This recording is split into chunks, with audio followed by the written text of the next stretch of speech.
yang paling baik kepada tetangga-tetangganya, manusia yang paling memuliakan tetamu-tetamunya, manusia yang sangat menyayangi lembut kepada anak dan istrinya. Dialah baginda Nabi besar Muhammad sallallahu alaihi wasallam. Maka pantas Bapak Ibu kita kumpul di sini memperingati baginda Nabi besar Muhammad sallallahu alaihi wasallam. Di dalam Al-Quran ayatnya sangat populer, sering kita dengar, di mana di dalam ayat ini Allah Subhanahu wa taala mengingatkan kita. Allah Subhanahu wa taala mengingatkan kita agar kita senang, agar kita bahagia dengan karunia Allah Subhanahu wa taala. Qul bi fadlillahi wa bi rahmatihi fabidzalika falyafrahu huwa khairun mimma yajma'un.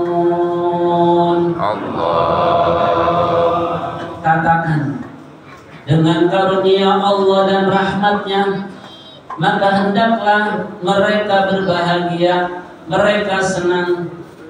Bahkan itu semua lebih baik daripada apa-apa yang kalian kumpulkan. Kita di dunia punya rumah yang mewah, mobil yang bagus, harta yang banyak. Itu dengan kita senang karunia Allah, rahmat Allah, itu subhanallah kalah semua ke dunia. Apa karunia Allah itu? Apa rahmat Allah itu? Kata ulama, dijelaskan di dalam ayat yang lain. Di dalam surah Ali Imran disebutkan apa karunia rahmat Allah yang besar itu, yang luar biasa itu. Disebutkan dalam Al-Quran, laqad mannallahu 'alal mu'minina id ba'atha fihim rasulan min anfusihim yatlu 'alaihim ayatihi wa yuzakkihim wa yu'allimuhumul kitaba wal hikmah wa in kanu min qablu lafi dhalalin mubin.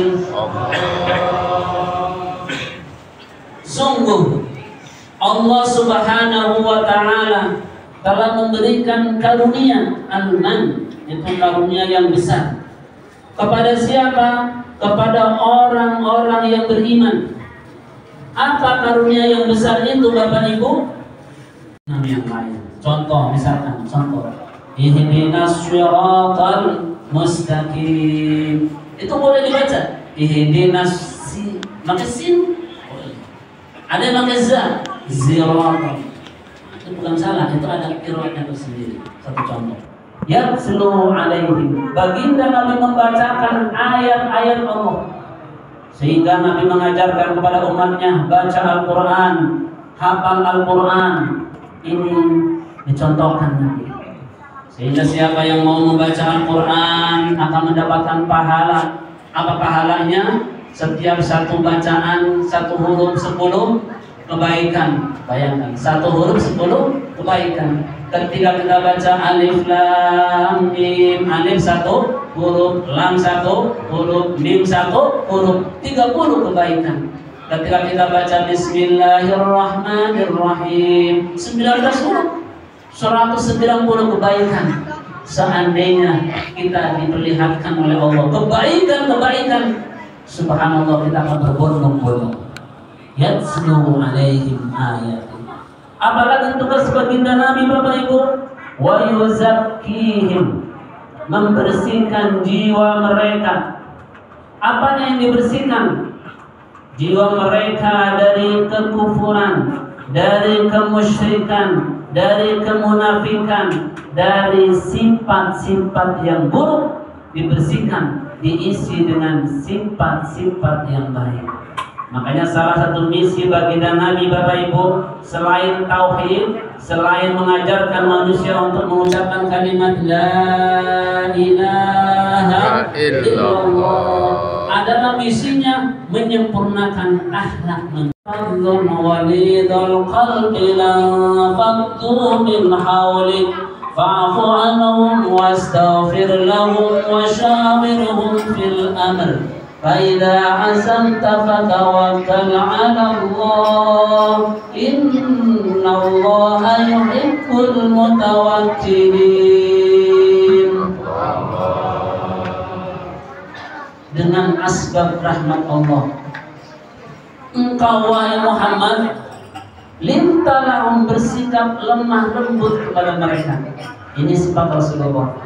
Kita memperingati baginda Nabi lahirnya, salah satunya adalah ingin mengetahui sifat-sifat Rasulullah. Rasulullah itu lintarah bersikap lemah lembut kepada umatnya. Beliau punya sahabat namanya sahabat Anas bin Malik. Sahabat Anas ini luar biasa. Dia ini bersama-sama Rasulullah SAW lebih dari 10 tahun. Apa yang terucap kalimat dari bibirnya sahabat Anas, demi Allah, saya 10 tahun melayani Rasulullah. Rasul itu nggak pernah meminta. Rasulullah itu nggak pernah berkata, Anas kamu jangan begini, Anas kamu jangan begitu. Rasul diam aja, selama memang yang dilakukan itu nggak ada masalah yang bertentangan dengan syariat. Coba baginda Nabi Muhammad Sallallahu Alaihi Wasallam, kalau bahasa kita nggak cerewet, ini aja Nabi Muhammad minta lembut. Bahkan Allah mengingatkan Nabi, wahai Muhammad, seandainya engkau bersikap keras, hati kamu kasar, maka masyarakat, maka sahabat-sahabat akan lari darimu. Tuh, Allah minta Nabi. Makanya kalau ingin tahu sifat Nabi, baca Al-Quranul Karim. Apa sifat Nabi? Fa'fu anhum, wahai Muhammad, maafkan mereka. Tidak ada manusia yang sempurna, tidak ada manusia yang suci dan bersih. Pasti ada kekurangan, ada kehilapan. Termasuk juga sahabat engkau wahai Muhammad, termasuk umat engkau wahai Muhammad. Seandainya ada kehilapan, maka fa'fu anhum, ya sudah, maafkan mereka. Fa'fu anhum. Kenapa ini ayat turun? Karena awalnya ini ada sahabat-sahabat yang tidak mengikuti Rasulullah Sallallahu Alaihi Wasallam ketika perang Uhud. Kata Nabi, tolong kamu jangan pindah-pindah tempat selama belum ada perintah dari saya. Itu pasukan pemanah, itu berjaga-jaga di atas. Itu perang Uhud. Tadinya Rasulullah sahabat yang menang tuh. Nah, tapi karena melihat orang-orang kafir sudah pada habis kelihatannya, lalu di bawah ada harta rampasan perang.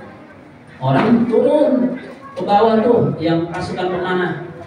Ternyata Bapak Ibu, itu adalah siasat Khalid bin Walid, waktu itu masih non muslim. Sengaja orang-orang kafir mundur, harta-harta mereka ditinggalkan biar umat Islam berebut. Nah ini teman-teman Islam. Kadang-kadang orang ribut gara-gara apa? Harta. Orang ribut gara-gara duit. Orang ribut gara-gara persoalan itu. Nah ternyata dulu juga pernah hampir ada gara-gara berebut harta rampasan perang. Nggak berebut sih, ingin melihat bagaimana. Nah di situ Khalid bin Walid itu kerja kerasnya hebat, doanya hebat, tetapi setelah itu dia bertawakal kepada Allah Subhanahu wa Ta'ala. Kenapa? Karena pada akhirnya yang memberikan keputusan adalah Allah Subhanahu wa Ta'ala.